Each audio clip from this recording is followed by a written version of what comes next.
Hello दोस्तों, मैं हूं नेहा सिंह दैनिक जागरण के साथ और लेकर आई हूं रश्मि देसाई की अपडेट। सबसे पहले तो मैं क्लियर कर दूं, इस अपडेट में कहीं भी बिग बॉस 13 नहीं है। जी हां, मैं जो ये अपडेट दे रही हूं ये है नागिन 4 से। और साथ में जब रश्मि देसाई ने अपने वेट को लेकर उन्होंने बात किया कि जब वो उनका वजन बहुत ज्यादा बढ़ जाता था तो उन्हें किस किस चीजों का सामना करना पड़ता था, इस सारी चीजों को लेकर रश्मि देसाई ने बहुत खुल के बात किया है। तो सबसे पहले मैं उनके मोटापे को लेकर आपको बात करना चाहूंगी। हम सब जानते हैं जब रश्मि देसाई घर के अंदर भी गई थी बिग बॉस 13 में, तब भी वो काफी, आप लोगों ने देखा होगा, काफी ज्यादा वेट की वो लगती थी। उसी के साथ ऐसे बहुत सारे इंटरव्यूज हैं जहाँ पे जब मैंने रश्मि के साथ किया था तो उन्होंने अपना वेट बहुत ज्यादा पुट ऑन कर लिया था, जिसकी वजह से बहुत सारे एक तरह से न्यूज ये भी आ रही थी कि उनके वेट की वजह से उन्हें काम नहीं मिल रहा है। पर जब इस मुद्दे पे बात की गई तब रश्मि ने बहुत साफ तौर पे कहा कि मेरे साथ ऐसा कभी नहीं हुआ है, क्योंकि मेरे वेट को लेके कभी कोई इशू नहीं हुआ है। मैंने जो रोल प्ले किया है वो बहुत स्ट्रॉन्ग रोल था, तो मे भी शायद मेरा वेट इतना ज़्यादा इशू नहीं होता है।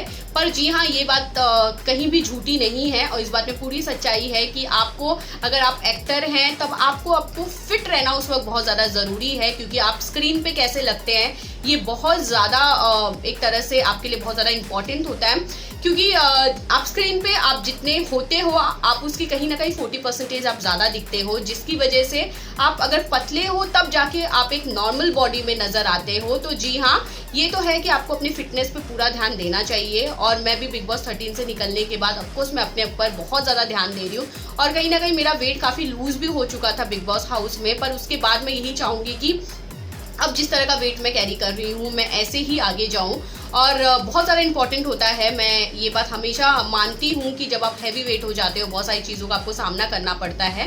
पर मे भी शायद मेरे साथ ये चीज़ नहीं हुआ है, पर ऐसा बहुत सारे लोगों के साथ होता है कि उनके वेट की वजह से उन्हें रोल्स नहीं मिलते हैं। तो अपने आप को फिट रखना ज़रूरी है। वहीं जब रश्मि देसाई से उनके नागिन 4 के बारे में पूछा गया तब उन्होंने साफ तौर पर ये भी बात कहा कि नागिन 4 मैंने इसलिए नहीं किया था कि वो शो बहुत ज़्यादा पॉपुलर है, उसके बैक टू बैक जितने सीरीज आए थे वो बहुत पॉपुलर हुए थे, जबकि मैंने नागिन इसलिए किया है क्योंकि मुझे मेरा रोल बहुत ज़्यादा स्ट्रॉन्ग लगा था।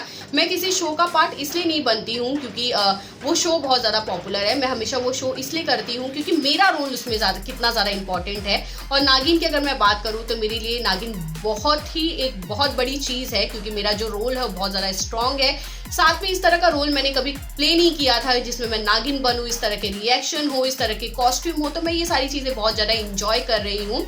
रश्मि ने ये सारी चीज़ों का खुलासा किया है। वहीं अपकमिंग प्रोजेक्ट्स की अगर मैं बात करूँ तो रश्मि ने फिलहाल इस बात को साफ तौर पे मना किया। उन्होंने कहा कि लॉकडाउन की वजह से अब तक तो कोई अपकमिंग प्रोजेक्ट्स नहीं है, पर हाँ, जी हाँ, मैं नागिन 4 से जुड़ी हुई हूँ, वो एक चीज़ है जिसको मैं कंटिन्यू करूँगी। अब लॉकडाउन के बाद चीज़ें समझ में आएंगी कि और कितनी चीज़ें हैं मुझे करने के लिए। पर जब भी रोल सिलेक्ट करने की बात आती है तब मैं हमेशा यही देखती हूँ कि मेरा रोल कितना ज़्यादा स्ट्रॉन्ग है।